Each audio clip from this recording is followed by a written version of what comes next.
বাইরে হচ্ছে তুমুল বৃষ্টি আর আজকে হচ্ছে এখন উইকেন্ড, তো ভাবলাম চটপটা কিছু বানানো যাক। আবার আগের দিনের মতন লাস্ট উইকেন্ডে যেমন ওই যে আমরা বানিয়েছিলাম এগ স্যান্ডউইচ, তো আজকে একটু ডিফারেন্ট স্বাদের কিছু বানানো যাক। তো ভাবলাম চলুন আজকে বানানো যাবে ঝাল সুজি। বাইরের প্রকৃতিটা জাস্ট দেখুন, এখন এত সুন্দর লাগছে আর হচ্ছে এখন বৃষ্টি, যে কারণের জন্য আরও বেশি ভালো লাগছে। আর পুরো গ্রিনে ভর্তি হয়ে গেছে, এত গ্রিনারি নেচার, খুব দারুণ লাগছে। ঝাল সুজি বানানোর জন্য আমি প্রথমেই নিয়ে এসেছি একদম টাটকা কারি পাতা। আমাদের গাছ আছে যেহেতু, তো গাছ থেকে দুটো ডাল তুলে নিয়ে এসেছি। কড়াইতে প্রথমে ভাজা হবে বাদামটাকে, কাঁচা চিনে বাদামটা ভাজা হয়ে গেলে ওর মধ্যে দেওয়া হচ্ছে 1 চামচ পরিমাণে সর্ষে, কালো গোটা সর্ষে দেওয়া হলো, 3-4টে পরিমাণ শুকনো লঙ্কা দেওয়া হলো। এই শুকনো লঙ্কাগুলো মারাত্মক ঝাল।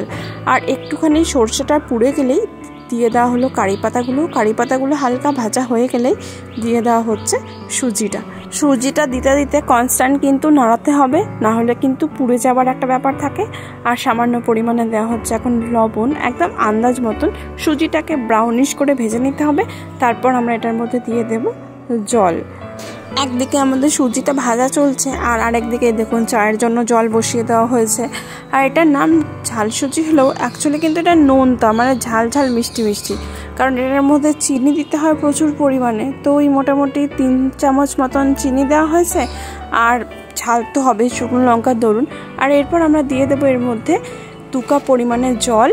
আর এখন ভালো করে জলের সাথে সুজিটাকে ফুটতে দেওয়ার পালা। দেখুন আমাদের কিন্তু মোটামুটি হালকা ব্রাউন কালারটা এসেছিলো, তখনই আমরা দিয়ে দিয়েছিলাম জলটা আপনারা পরিমাণ মতন দেবেন। আমরা এখানে 4 জনের পরিমাণে সুজি নিয়েছি আর তার বেসিসে 2 কাপ পরিমাণ জল দিয়েছি। ভালো করে কিছুক্ষণ নাড়াচাড়া হয়ে গেলেই দেখুন একটা গাদগাদে ভাব আসবে। আরও একটু বেশিক্ষণ নাড়াচাড়া করবেন আর তারপর সবশেষে দিয়ে দেবেন একটুখানি পরিমাণে ঘি, ফ্লেভারটা খুব ভালো আসে। আর একটু নাড়াচাড়া করলেই একদম রেডি কিন্তু আমাদের ঝাল সুজি বা নোনতা সুজি। এরপর গরম গরম নামিয়েও পরিবেশন করতে পারেন।